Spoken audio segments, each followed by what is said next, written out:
Doctor करिकवी के कह कर हम तोहर याददाश्त के दवाई मंगा दे छी। प्रणाम डॉक्टर करी जी। की रो करिया जीवते छे अखन तक? के से हमरा की है? अरे यार करिया की कहियो, पिछला बेर तोरा सर्दी के दवाई दैत रहियो ने, तो ओइ के बदला हमरा मूसक जहर दिया गेल रहे। उहे पूछल बे खेला ने ना तू? ओ तो ठीक भेले जो हमर दवाई जे छे से हरा गेले नीचा में, हमर बाबा लात मार के हरा देलखिन। वह दुआरे जिंदा बच गेले, नहीं तो अल्लाह के प्यारा भ गेल रहते एखन तक। एहन गलती सब नहीं क्या करिया। हमरा जीवा के छे खान 1 से 21 साल तक।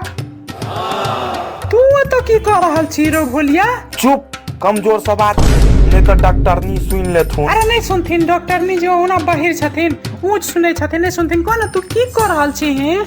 एक्चुअली ई डॉक्टरनी स्कूल वाली मैडम के यादाश्त मजबूत करे के दवाई दै लेल जाय छथिन, तो हम हुनकर दवाई में तेहन दवाई मिला देलिए या जे सीधे कोमा में चल जेथिन।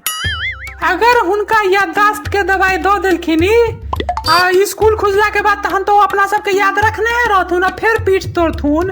हमहू तो वह ले लिए, हम तो मिला देलिए, हम तो कोमा वाला दवाई मिला देलिए उनका।